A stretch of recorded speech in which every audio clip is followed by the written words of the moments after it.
Well, we are starting to see some major layoff announcements, at least the potential for layoffs inside of the government. Just this morning, I read that the U.S. Health Department is expected to slash 10,000 jobs.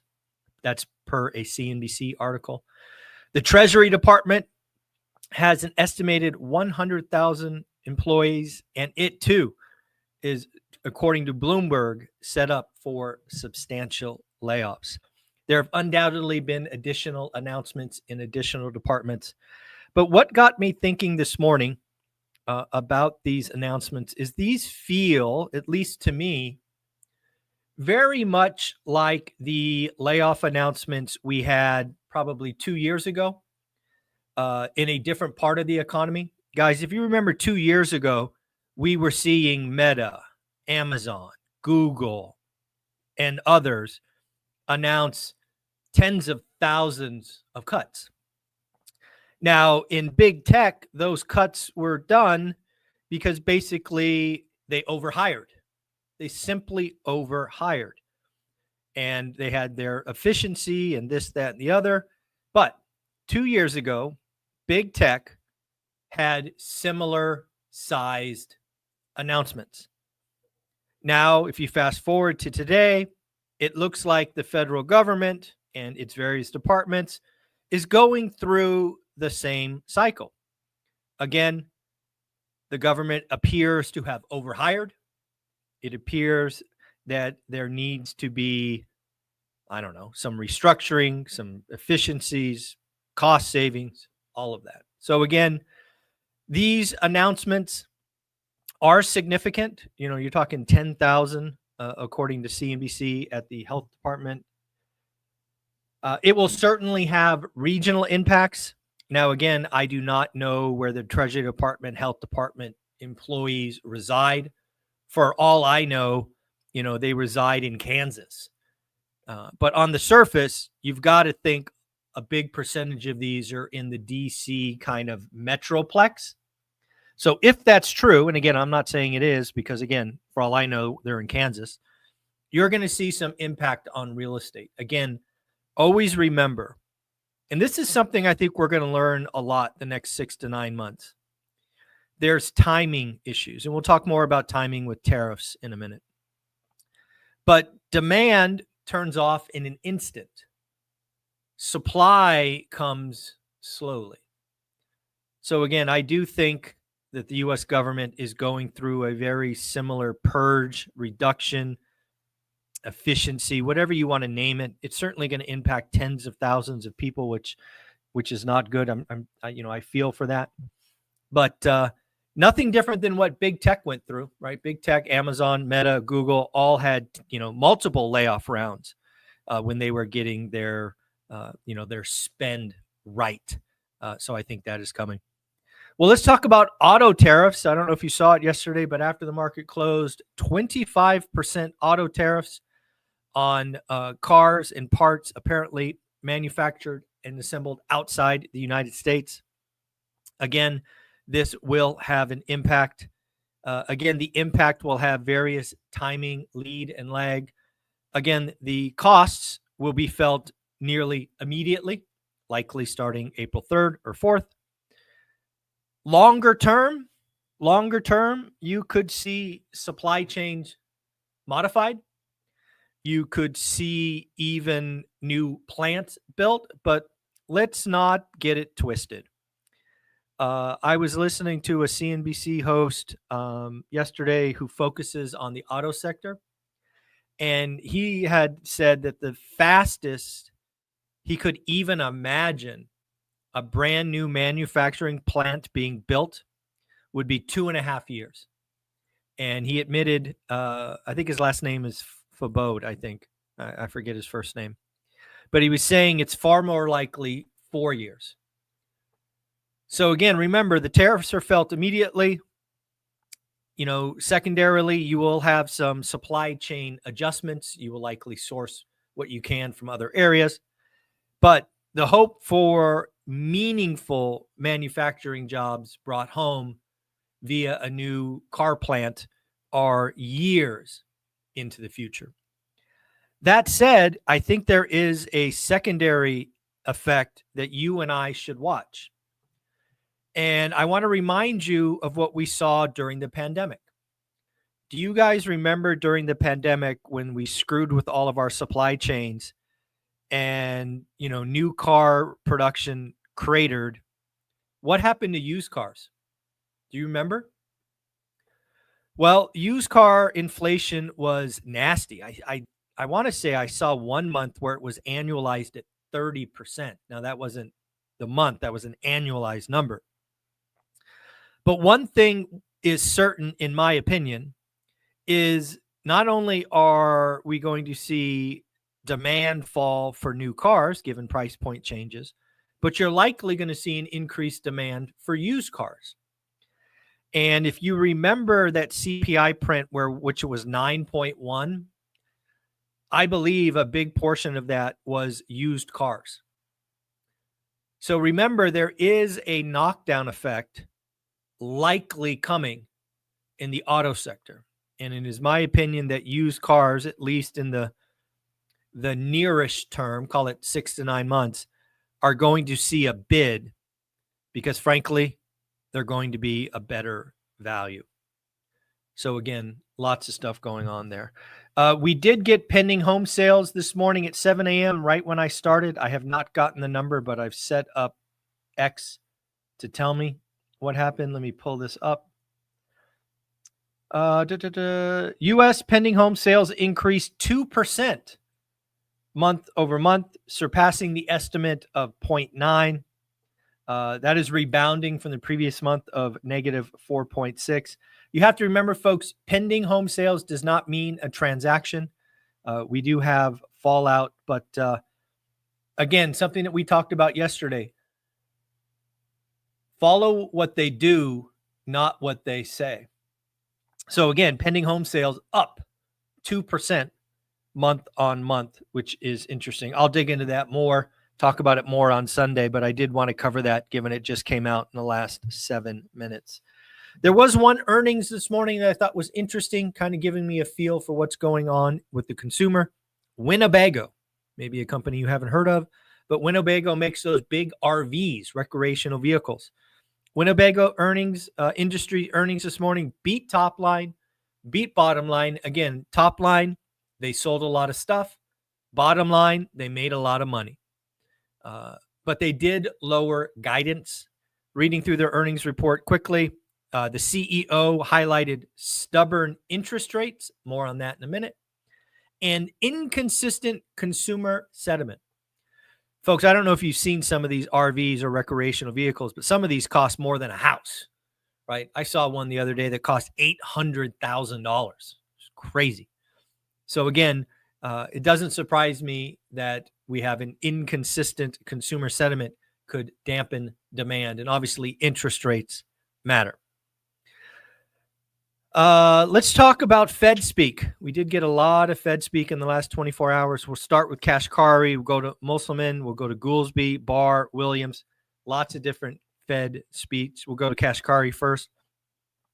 Policy uncertainty is complicating the Fed's job.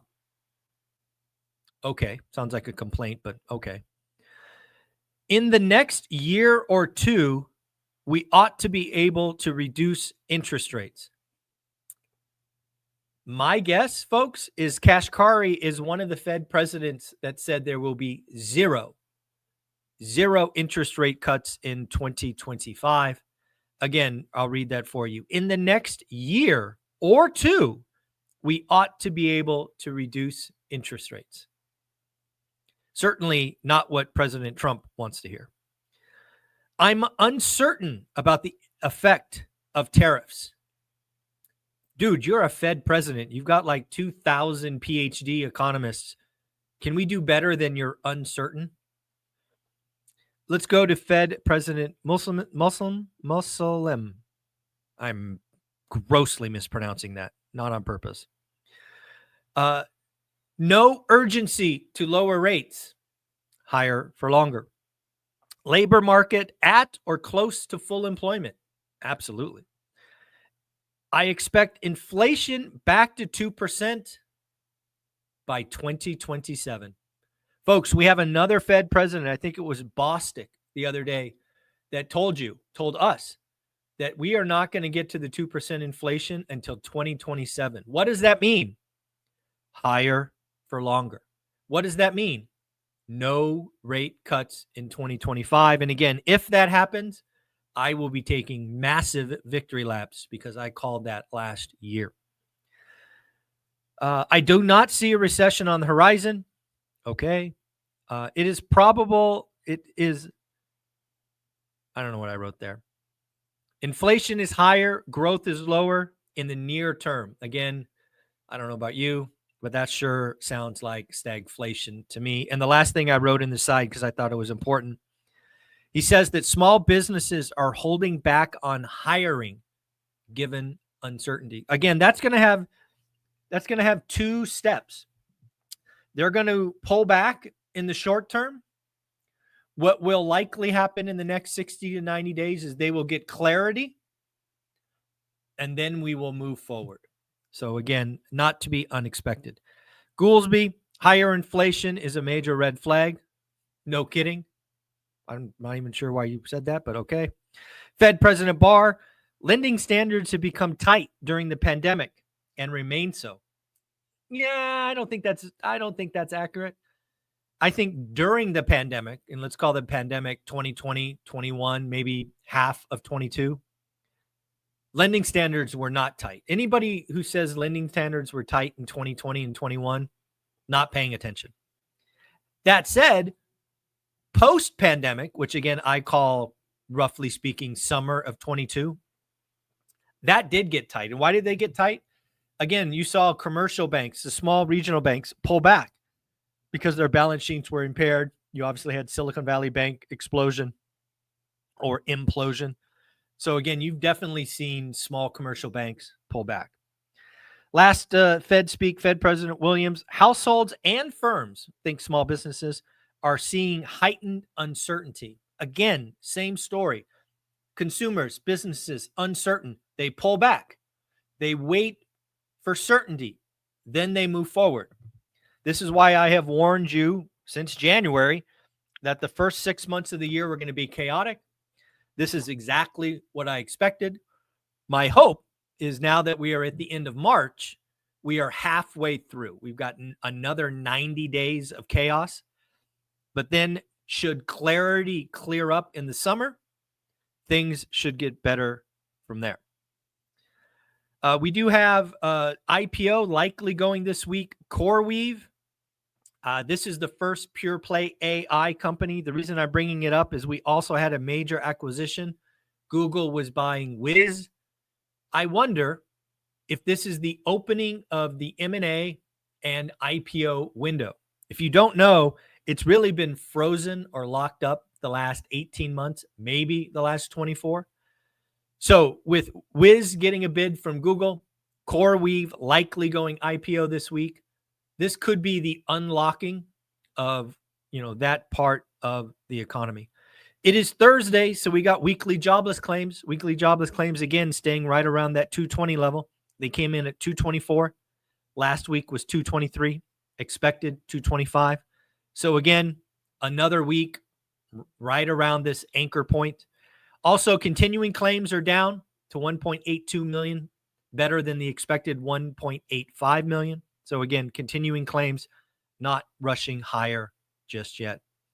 JP Morgan out with a note about tariffs, basically saying GM is in trouble. Says that if GM had to bear the full burden of the tariff costs, it would wipe out 100% of global profits. I've gotten some other notes here. It says Tesla is the least impacted by new tariffs because, again, they do a lot of manufacturing at home.